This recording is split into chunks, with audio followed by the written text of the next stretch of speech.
Eu quero falar hoje sobre a importância de entendermos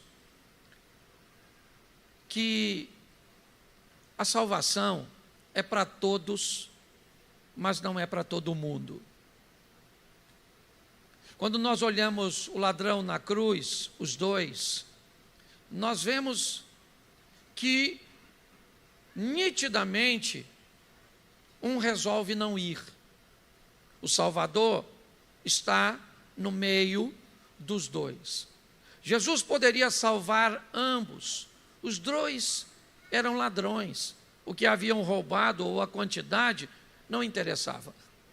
Jesus está no meio e pode levar os dois para o mesmo ambiente. Mas um decidiu que não ia. Ele também poderia ser salvo, mas ele não quis. A Bíblia conta a história de um homem que vai celebrar um casamento. E durante a celebração do casamento, nota-se que um dos convidados não está com a veste adequada para a festividade. Então, aquele indivíduo é expulso da festa. Essa também é uma conotação que nos é apresentada para aqueles que não vão entrar no reino de Deus, não serão salvos. Eu sei que por mais que seja doloroso, por mais desafiador que seja, fica muito difícil para nós olharmos e sentenciarmos alguém com a sentença do inferno, com a perdição eterna. É verdade. É um desafio muito grande fazer isso. Aliás, eu acredito que todo indivíduo tem o direito de dizer que está salvo, ou que é salvo em Cristo Jesus. Mas ninguém tem o direito de dizer que o outro está perdido. Mas cuidado com aquilo que se ouve. Cuidado com o evangelho ou com a exposição da palavra, onde viver com Deus não requer nenhuma mudança. Cuidado com as exposições onde Deus tem que se moldar a você. Deus tem que entender suas fraquezas, porque Ele não é capaz de te dar força. Deus tem que entender suas dificuldades, porque Ele não pode suprir. Cuidado com a exposição de que Deus tem que se encaixar nas suas vontades, nos seus desejos. Porque se pensarmos assim, cá convenhamos, Deus, na verdade, somos nós e não Ele. Se tudo gira em torno de nós, na verdade, nós somos o centro das atenções.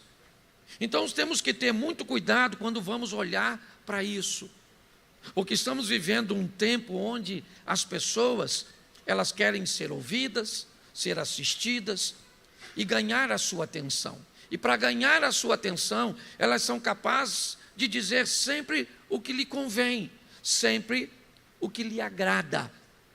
E isso é um grande perigo.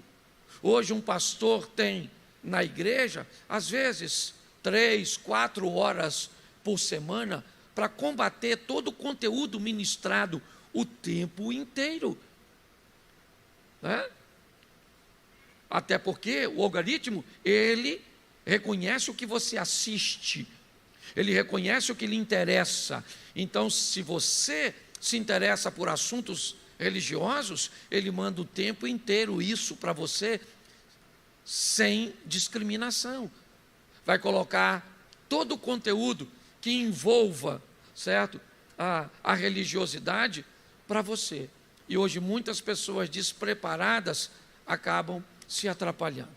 Então eu peguei esse texto, 8 versículos, a carta à igreja de Roma, aos romanos, e separei ela de uma forma muito simples, só para pincelar para você olhar mais de perto em casa.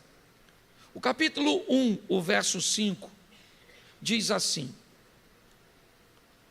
tendo sido, pois, justificados pela fé, temos paz com Deus por nosso Senhor Jesus Cristo. Coloca na tela Romanos 5:10.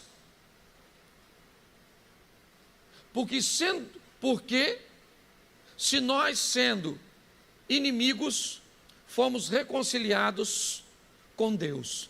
Preste atenção aqui. Segundo a Bíblia, e é muito importante olharmos isso. Eu estava hoje conversando com um grupo, e eu disse para eles, se vamos discutir um assunto, é importante entendermos sobre qual ótica, sobre qual prisma, certo? Nós vamos discutir. Aqui nós estamos numa igreja, então o padrão é a Bíblia. Então o que a Bíblia me diz, o que ela me orienta, é que o pecado me tornou um inimigo de Deus. O pecado criou uma separação, e com ele eu estou impedido de acessar a Deus. Eu não tenho condições de fazer isso. Não há dinheiro no mundo. Não há ninguém que possa me tornar amigo de Deus. Então, o verso 1 do capítulo 5, ele diz: temos paz com Deus. O texto quer nos dizer que o inimigo deixa de ser inimigo, que o adversário agora não é mais adversário, que o problema agora ele está sanado, a dívida foi quitada. O apóstolo Paulo está dizendo algo muito precioso. A fé em Cristo Jesus faz com que o pecador deixe de ser inimigo de Deus e passe a lhe ser amigo, passe a lhe ser filho. Essa é a exposição que a Bíblia está tentando nos oferecer. E mais do que isso, coloca Atos 4:12. Atos 4, verso 12. Eu vou usar bastante, tem um texto que eu não dei para vocês aí. Bom, em nenhum outro há salvação, porque também debaixo do céu, em nenhum outro nome há dado entre os homens pelo qual devamos ser salvos. Esse é um texto que diz que só existe um, segundo a Bíblia, ok? Segundo a Bíblia. Você quer dizer que alguém vai reencarnar, vai nascer de novo e vai buscar, né, a perfeição? Beleza, isso não é Bíblia, não é isso que nós usamos por base aqui. Eu preciso só que dê uma olhadinha na criança, tá certo? Então, olhe bem, em nenhum outro há salvação, só em Jesus Cristo. Quando eu consigo entender isso, eu já vou eliminando todas as outras possibilidades. E ele faz questão de dizer: em nenhum outro nome dado entre os homens. Não interessa. Entendeu? Em nenhum outro ser humano, ou aquilo que o ser humano nomeou, com todo respeito, seja ele um santo, seja ele Maria, seja ele quem for, todos têm a sua ocupação, todos têm o seu lugar, certo? A sua posição de honra, ok? É verdade, pela vida que teve, mas quando o assunto é salvação, e é isso que está em jogo aqui, não há ninguém que consiga mediar a paz entre Deus e o homem, se não for Jesus. Se você não acredita nisso, mas tem dúvidas, seu lugar é aqui. Se você não acredita nisso e não quer acreditar, seu lugar não é aqui. Porque em todo tempo você vai ouvir que Cristo é único e suficiente Salvador. Não há nenhuma outra forma de se reconciliar com Deus se não for por Jesus Cristo. Coloca João 14:6. João 14, verso 6. E disse Jesus: eu sou o caminho. Eu sou o caminho. Não há ninguém além dele capaz de criar a possibilidade, certo? De termos um encontro com Deus. Ou seja, pastor, como é que funciona? É simples. Eu recebo a palavra do Evangelho, eu escuto uma música pautada na Bíblia, alguém me influencia, certo? Que é com um estilo de vida, que é com uma evangelização, e aí então eu começo a pensar e sentir coisas que antes não fazia parte dos meus valores. Eu começo a me interessar ou me atrair por questões que outrora não me interessavam. Esse evangelho então me apresenta Cristo. Eu agora passei a crer em Cristo. E crendo em Cristo, a fé em Cristo faz com que eu tenha a possibilidade. Pastor, para ser salvo, não é necessário apenas fé? Sim. Mas cuidado com o isolamento de um versículo. A fé sem obras, ela é, então, uma fé que não traz mudança, que não traz reposicionamento, na verdade, ela não é uma fé existente. Ela não é uma fé firme. Então eu preciso entender, e é isso que o texto começa dizendo. O verso 2, coloca por favor, 5:2. Deixa eu rapidinho para não passar do horário. Pelo qual também temos entrada pela fé a esta graça, na qual estamos firmes e nos gloriamos na esperança da glória de Deus. Esse é um problema sério, crente. Se gloriar na esperança da glória de Deus.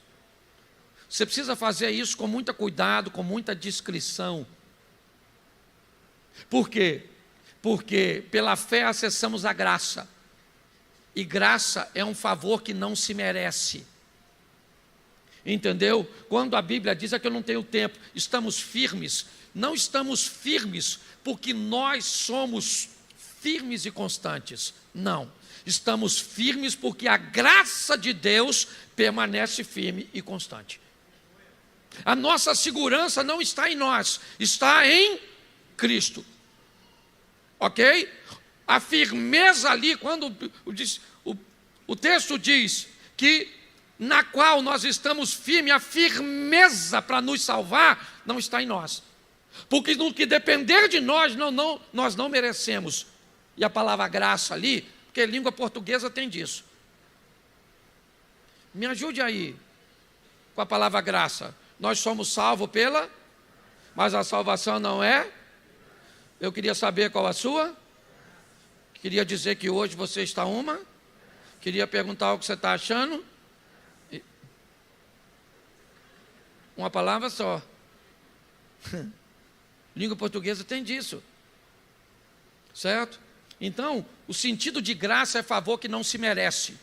E quando você começa a dizer para alguém, seja quem for, que conhece você de perto.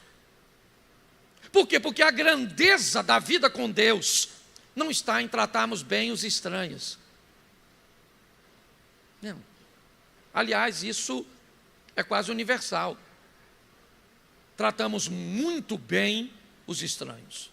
A nossa educação para as pessoas cujas quais nós não conhecemos, nós não lidamos no dia a dia, normalmente é bem exemplar. O difícil é sermos educados com as pessoas que vivemos todos os dias. Então qual é o problema? O problema é que provavelmente se eu disser para você que eu me glorio de saber que meu nome está escrito no livro da vida, você vai falar, legal. Mas se eu falar isso para meus irmãos, se eu falar isso para minha esposa, será que ela também compartilha da mesma visão, me conhecendo no íntimo, sabendo quem eu sou de verdade? O texto ele está dizendo, nós temos entrada no reino de Deus pela fé. Ela é o ticket. E o preço? Quem pagou fui eu? Não, foi a graça. E para que eu não me perca, a graça permanece firme. E eu tenho que ter cuidado, porque a esperança da glória de Deus é algo extraordinário. Mas quando eu digo para as pessoas que eu estou salvo e dou a entender que elas não estão, provavelmente isso é um grande incômodo, porque elas vão descobrir que você não merece. Você acha que você merece? Mas mesmo não merecendo, a graça, que é um favor que não se merece, entra em cena. O verso 3, o tempo é curto, aliás, ele é 3, 4 e 5. E não somente isso, mas também nos gloriamos nas tribulações, sabendo que a tribulação produz a paciência. Vamos lá, a paciência, a experiência, a esperança. E o verso 5, e a esperança não traz confusão, porquanto o amor de Deus está derramado em nossos corações pelo Espírito Santo que nos foi dado. Esses 3 versículos falam que enquanto o verso 2 se gloria na salvação pela graça, o verso 3, 4 e 5 também nos expõe a nos gloriarmos naquilo que não é agradável, mas nos fazem crescer. É isso que ele está ensinando. É aprender a lidar com as coisas difíceis, com os desafios, certo? É entender que viver com Deus, saber que Ele me ama. Pô, mas como Ele pode me amar se eu estou doente, cara? Como Ele pode me amar se eu estou desempregado? Como Ele pode me amar se meu cônjuge foi embora ou me traiu? Como? Meu filho morreu. Como é? Como é que eu amo e me glorio nas tribulações?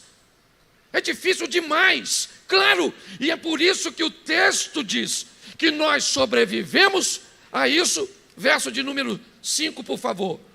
Isso, porque o amor de Deus está derramado na nossa mente, no nosso coração, pelo Espírito Santo que nos foi dado. Entendeu? Aí nós começamos a entender. Hoje eu postei 3 textos que as pessoas entendem, ou pelo menos leram errado. E um deles é o que pode ser aplicado aqui. Posso todas as coisas naquele que... A expressão, ou o verbo aqui, poder, não é poder de adquirir. Não é coisa que se adquire.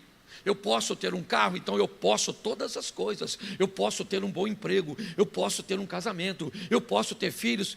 Tem gente que vai andar com Deus e não vai poder ter filhos.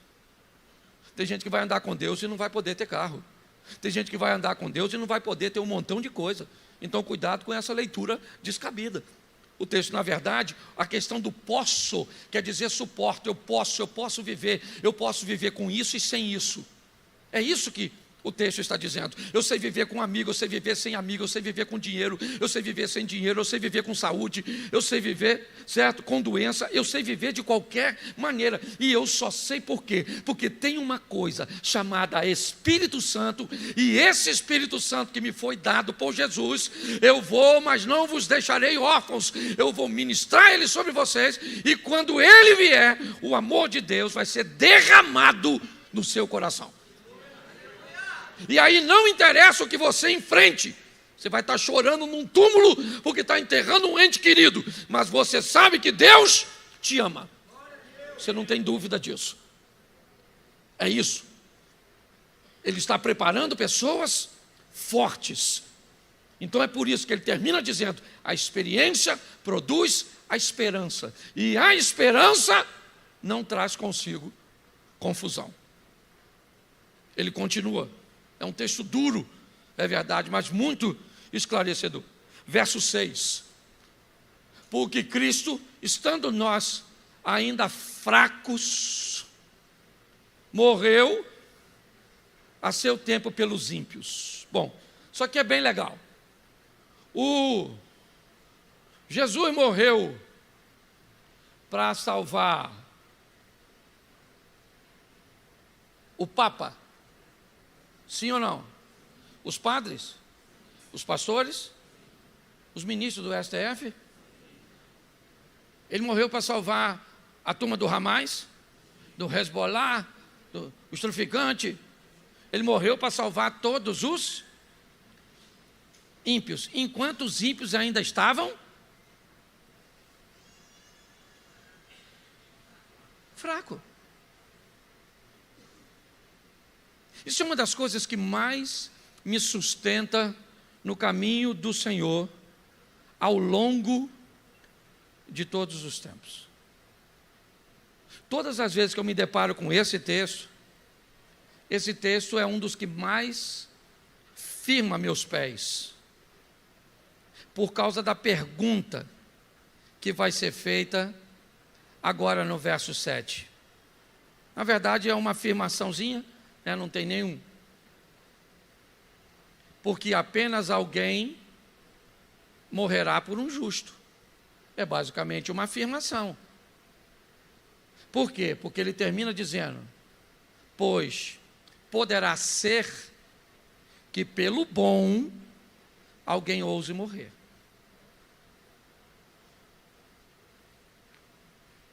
Olha o que esse texto está dizendo. Pode ser que alguém resolva morrer por alguém que é bom.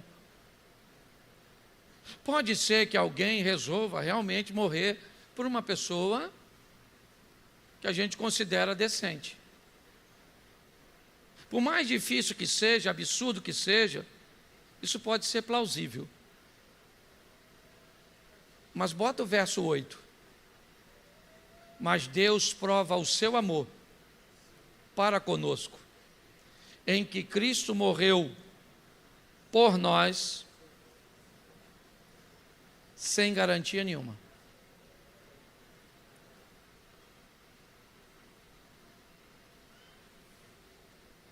Pai, o Senhor me dá uma bicicleta no final do ano? Melhore suas notas. Seja obediente. Dependendo de como você se comporte, papai pode te levar para viajar, papai pode trocar seu game, eu posso fazer isso, posso fazer aquilo, mas tudo vai depender de como você vai se comportar. Se comporte primeiro e eu te dou depois. O texto diz que Deus prova, como se precisasse provar. Talvez alguém queira a prova do amor de Deus para conosco, em que Cristo morreu por nós, sendo nós ainda pecadores. Vai lá naquela cruz e entrega a sua vida, mesmo sem a garantia de que você iria melhorar, iria recebê-lo, iria amá-lo. Pare para pensar nisso. Isso é uma mensagem bíblica muito profunda, de um Deus que sabe que a gente mente, sabe que muitos de nós visitam pornografia, muitos de nós não pagam, muitos de nós tratam mal seus cônjuges, muitos de nós têm um relacionamento, certo, extraconjugal, muitos de nós não entregamos dízimos, muitos de nós cobramos dos outros aquilo que não fazemos, muitos de nós estamos bem distantes e não temos nem prazo, nem pensamento de nos aproximarmos. E o texto diz que Jesus resolve morrer por essas pessoas. Todas as vezes que eu me deparo com algo de errado que eu faço, eu fico pensando se eu amaria alguém como eu, a ponto de entregar a minha vida por ele. Isso faz com que eu lute todos os dias para me tornar alguém melhor. E confesso a você que o melhor que eu consegui chegar até hoje, no melhor de mim, é descobrir que sou incapaz de julgar qualquer outra pessoa se nesse momento Jesus me perguntar: se não tiver pecado, atire a primeira pedra. Descobri que todas as vezes que alguém está perto de Deus, ele nunca consegue enxergar a vida de ninguém, a não ser a sua. Todas as vezes que alguém está perto de Deus, ele enxerga a vida dele.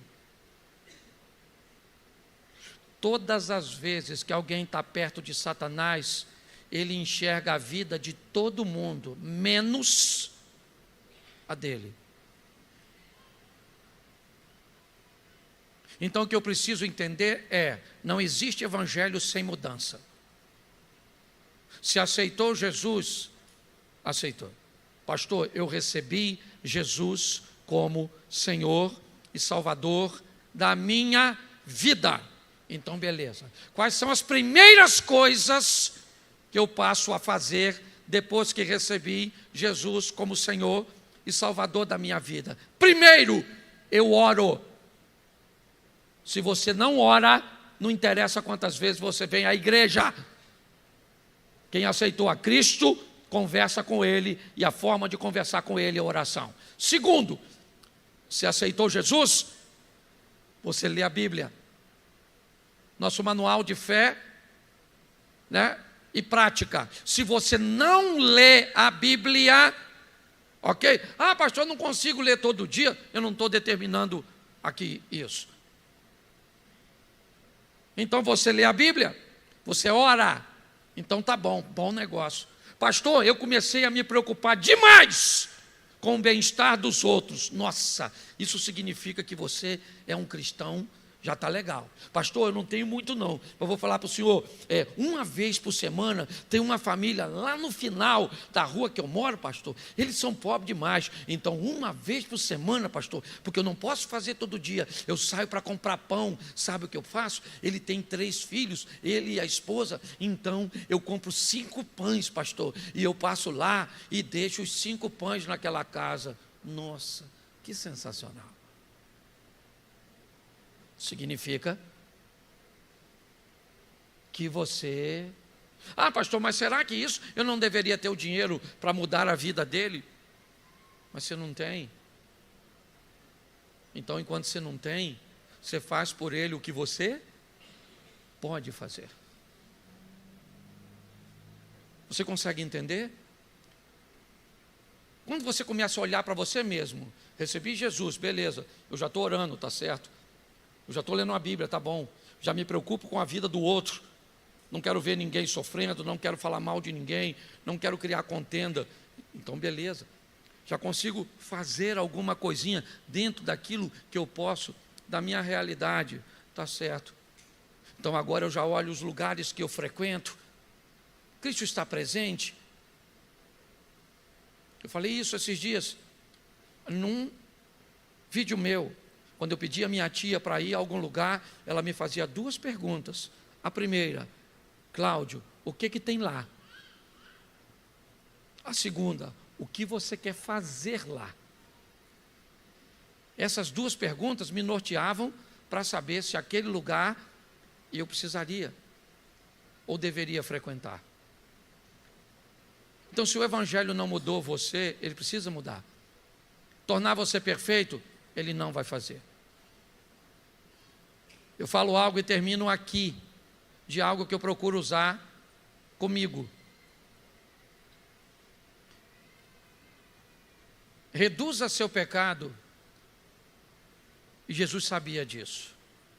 Ele sabia que o poder que estava sendo liberado para o homem através do Espírito Santo seria tão forte, tão grande, que ele precisava mudar.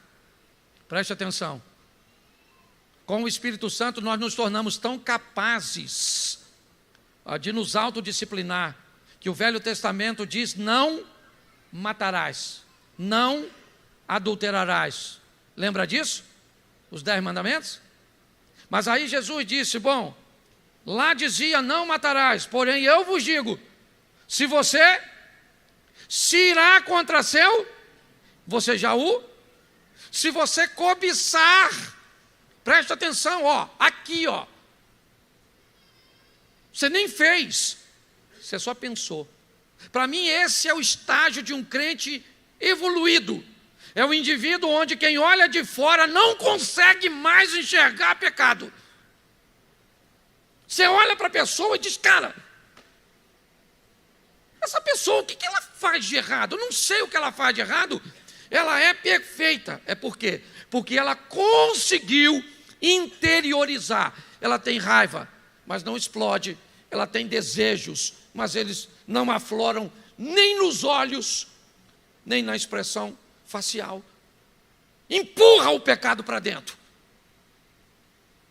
Pega ele de fora, que as pessoas veem. Elas são capazes de ver no seu vocabulário, são capazes de ver na sua rede social, são capazes de ver nos seus negócios, elas são capazes de ver em seus relacionamentos. Onde as pessoas vão olhando é pecado para tudo quanto é lado. Você recebe Jesus e você vai então, tira o pecado dali. Esse aqui saiu, esse sai com mais facilidade, esse não sai, esse aqui tal. Ou o cara já não fala mais palavrão, não vai naquele ambiente, não anda com aquele tipo de roupa, não se relaciona com aquilo, parou de fazer aquilo outro. E aí você vai eliminando, de repente você olha e diz: agora eu sou um bom exemplo para as pessoas. Então, se eu me tornei um bom exemplo para as pessoas, eu já me tornei um bom crente. Está na hora de eu me tornar um bom exemplo para o mundo espiritual. Agora meu problema não é mais pessoas. Minha mulher sabe que eu sou decente, as pessoas sabem que eu sou decente. Quem olha para mim e diz: pô, lá vai lá um cara, o cara sério, hein? O cara sério, um homem de Deus, o cara não está brincando não, viu? Você é uma pessoa de oração, uma pessoa íntegra, uma pessoa decente. Isso aí, quando os outros começam a falar isso de você, tá bom, você está bem.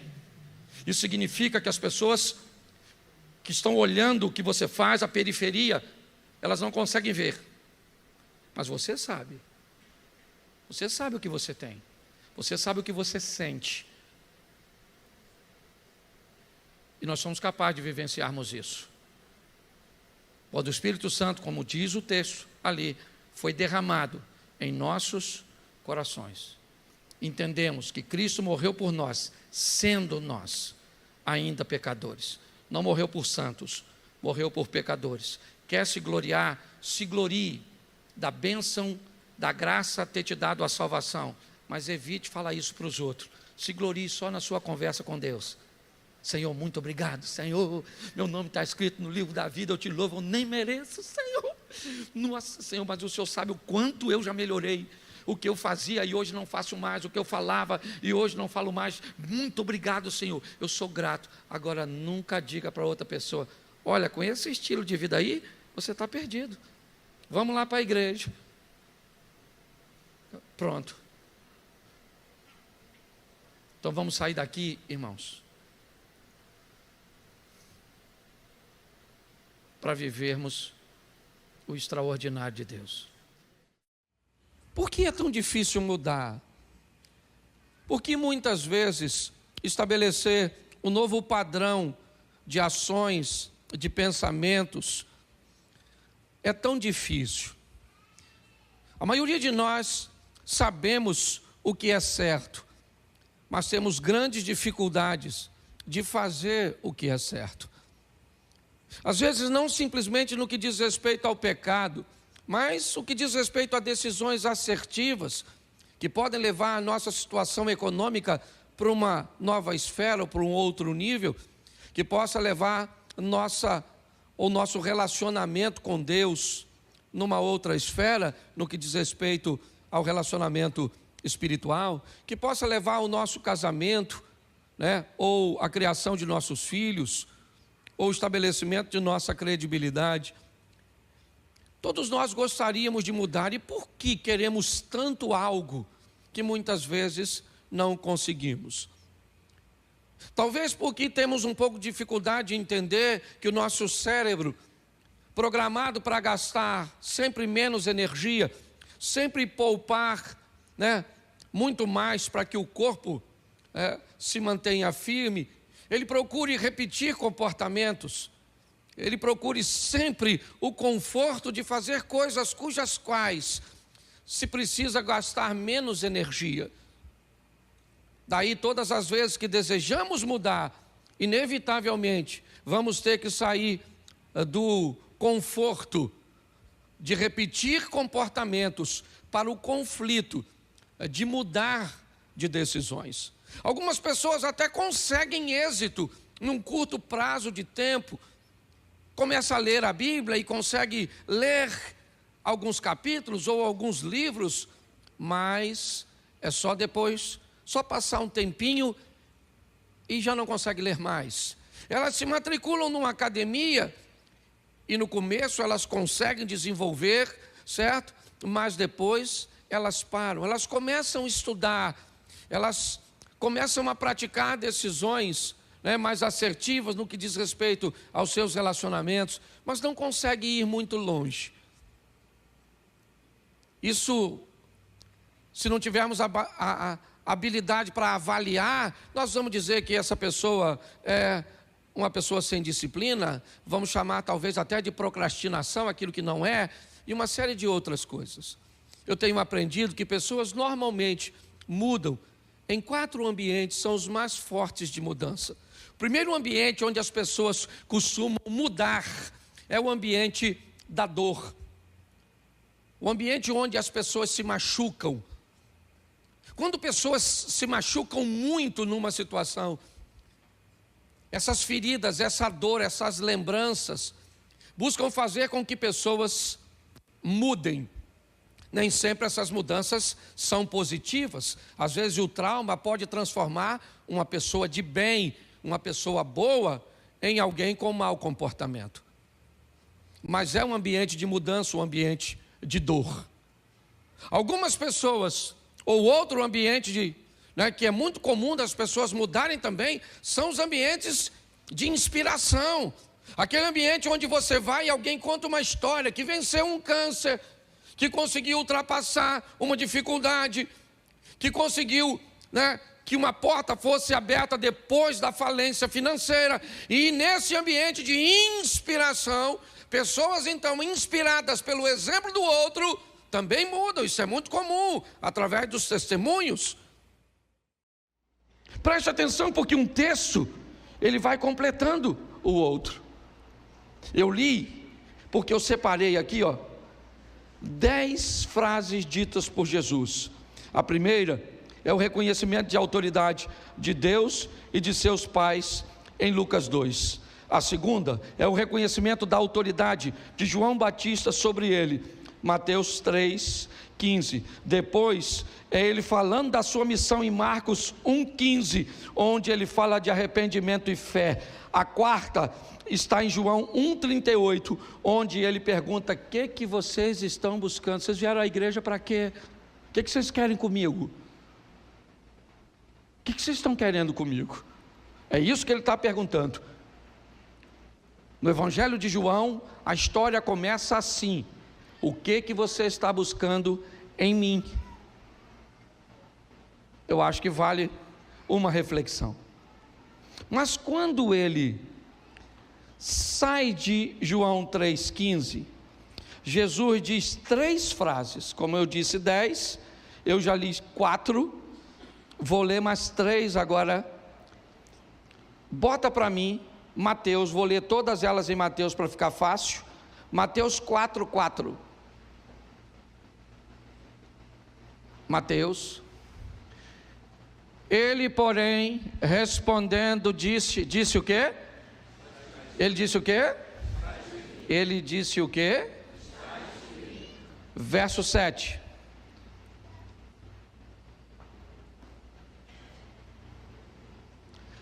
Disse-lhe Jesus também: está?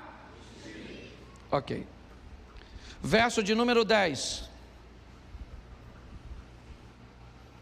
Põe o 10, por favor.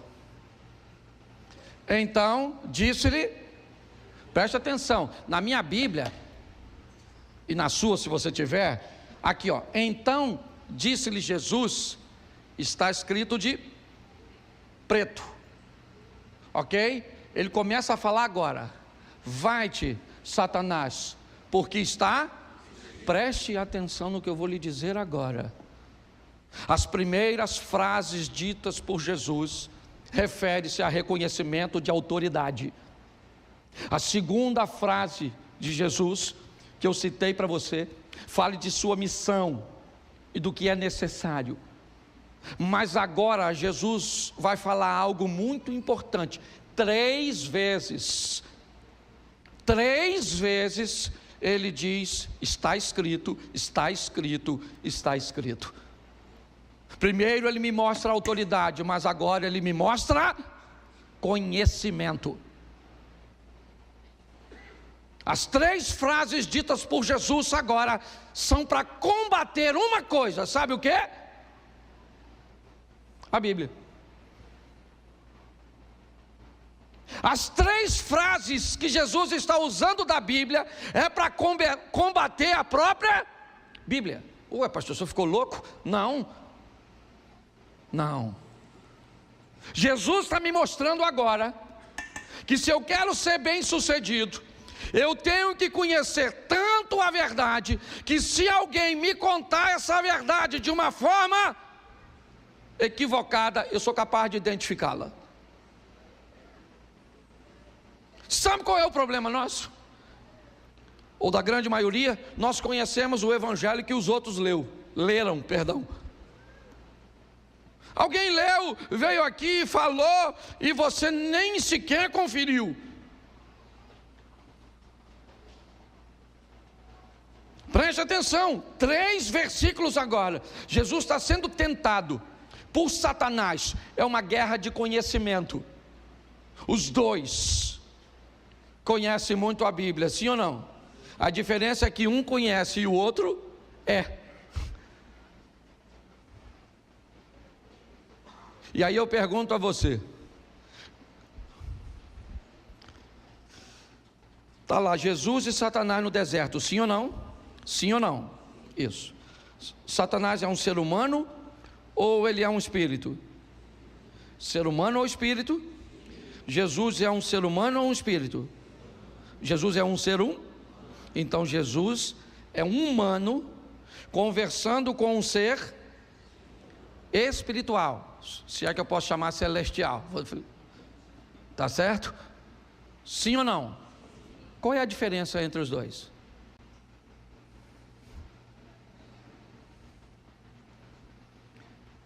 É que Jesus não pode acessar o mundo espiritual para responder. Se Jesus disse está escrito, é porque ele leu. Se Jesus disse está escrito, foi porque ele estudou.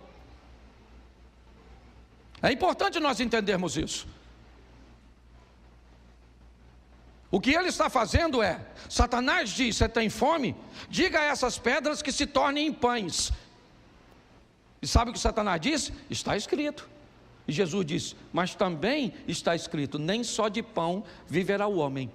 Se tu conhece a Bíblia, Satanás, eu também conheço, maluco. Vai ficar ruim a guerra. O diabo falou, beleza, tá certo. Certo? Então vamos aqui. Por que você não se joga do pináculo do templo? Porque está escrito lá na Bíblia que o Senhor Deus dará ordem aos seus anjos a céu. Está escrito, disse o Satanás. Sabe o que Jesus disse? Mas também está escrito. Não tentarás o Senhor teu Deus. O Satanás falou, caraca, maluco, pô, tá ruim de dar uma volta nesse cara. Já usei 2 textos. Pô, vamos fazer o seguinte, cara. Ao invés de você sofrer, morrer, cuspir no você, vamos escolher um bandido ao invés de você. Se tu, olha só que beleza, se tu se prostrar e me adorar, eu te dou tudo isso. Jesus falou: ô Satanás. Bom, Satanás, você pode ir embora, porque está escrito: somente ao Senhor teu Deus servirás, somente a Ele adorar. Presta atenção, o diabo falou quantos versículos bíblicos? Quantos versículos bíblicos? Jesus falou? Isso aí. Poderia dizer que ele é flamenguista? Brincadeira, não cabe nem na hora, tá certo? Tirei a espiritualidade do culto. Mas escute só. Pare e pense. Quantos versículos são suficientes para persuadir você? Para dizer para você e convencer você que qualquer tipo de amor é válido?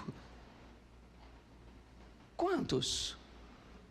Quantos versículos são suficientes para você, para dizer que você pode xaropar e manguaçar, que depois recebe asa? Só se for de Ícaro. Para se lascar. Quantos? Jesus utiliza agora 3 textos falando de seu conhecimento, porque ele estudou, entendeu? Se Jesus usou o poder dele para entender as Escrituras, se ele usou um texto que não estudou, deixa eu explicar uma coisa para você: não é justo. Não é. É importante nós entendermos isso aqui. 2 coisas eu já te mostrei até agora. Primeira foi reconhecimento de autoria. Segundo, conhecimento da palavra. Você sabe o que é de Bíblia? Nossa, pastor, vou falar mesmo. Não lê nada. Hoje já viu 50 mensagens no WhatsApp. Já consultou o Instagram? Eu falo porque eu também consultei. Não sou diferente de você não, só que eu também li. Outro dia uma pessoa falou comigo assim: pastor, olha só, se você tomar um copo de guaraná, você tem que tomar 5 de água para desfazer o guaraná. Eu gostei. Falei: se eu ler uma mensagem na internet, leio 3 versículos e tiro o efeito.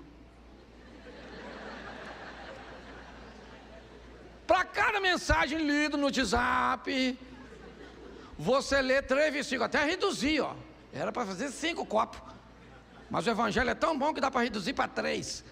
Então você faz o seguinte: carrega a Bíblia contigo e o celular, ou o celular na Bíblia, tá certo? Ou a mensagem: conhecereis a verdade vos. Mais 3 versículos e eu termino. João 10, 18. João 10, verso 18.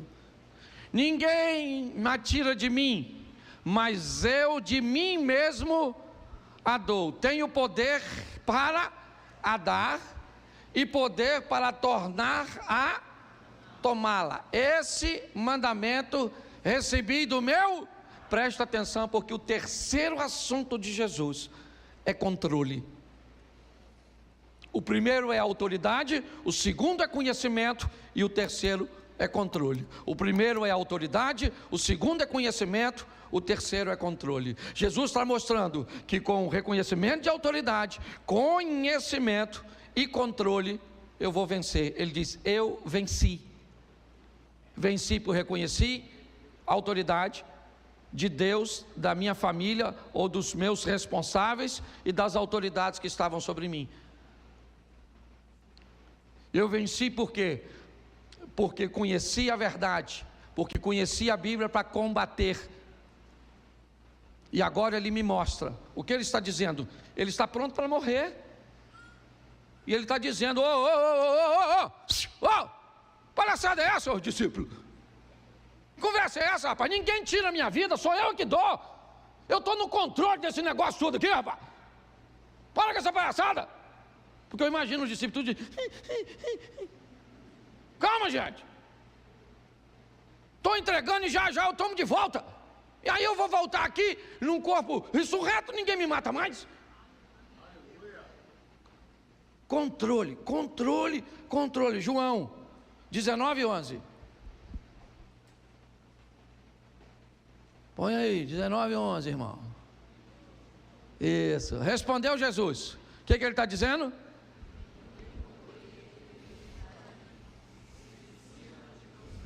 Presta atenção, porque isso aqui arrebenta na nossa cabeça. Perdoe a adaptação que eu vou fazer agora, mas eu tenho que fazer. Tá bom? Deixa que eu leio para não ofender ninguém. Lula: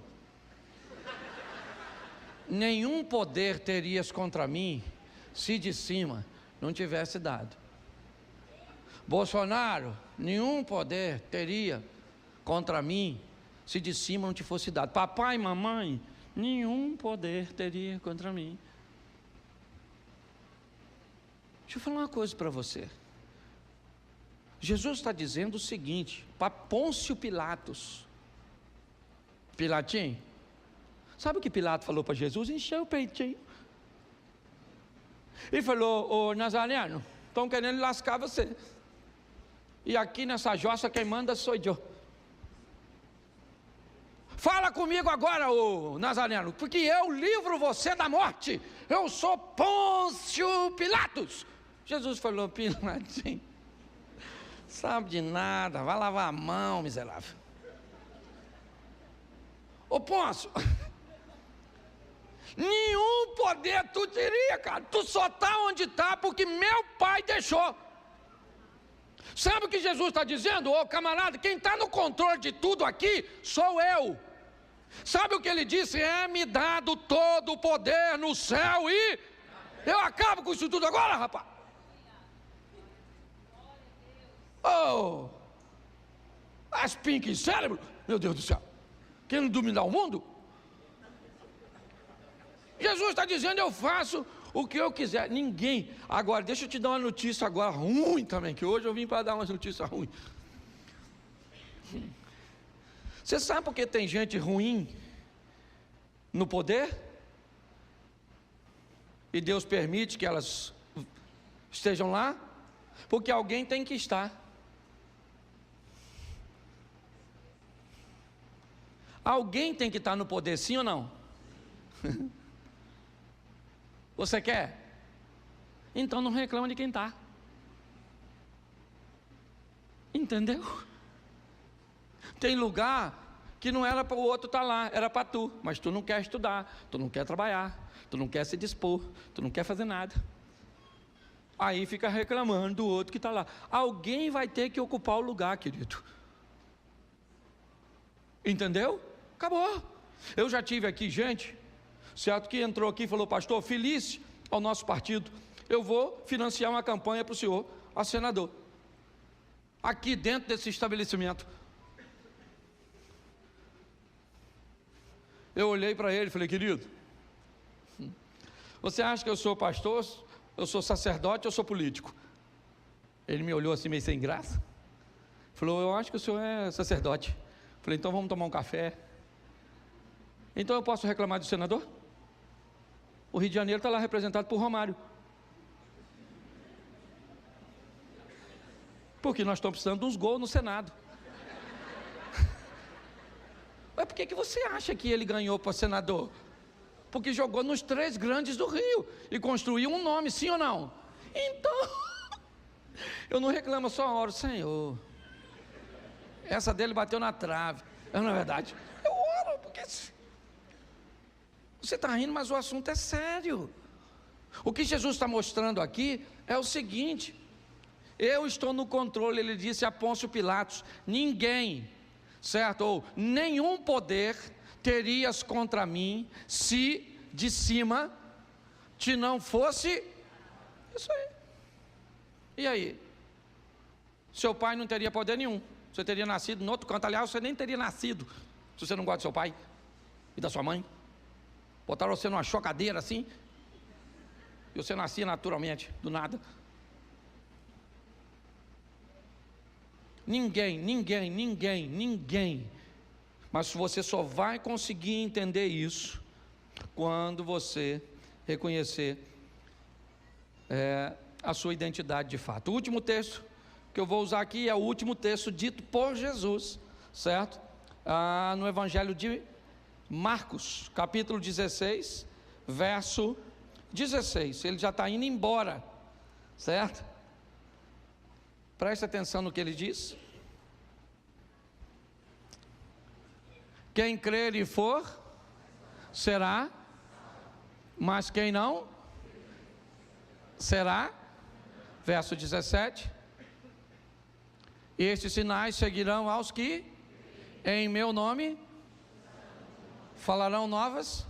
Vamos lá, bota o 18. Pegarão nas serpentes, certo? E se alguma coisa, e se beberem alguma coisa mortífera, não lhes farás dano. E imporão as mãos sobre os enfermos e os... Verso seguinte. Ora, o Senhor, depois de ter falado, foi recebido ao céu, assentou-se e está esperando para encontrar comigo e com você. 3 coisas eu quero que você guarde na sua mente. A primeira delas aqui, reconheça a autoridade. A segunda, tenha conhecimento da palavra. A terceira, assuma o controle. Pare de deixar as coisas que estão ao seu redor te controlar. Quando você tiver reconhecimento de autoridade, conhecimento e controle, você vai descobrir que a sua vida vai ser um sucesso, como a de Jesus também foi.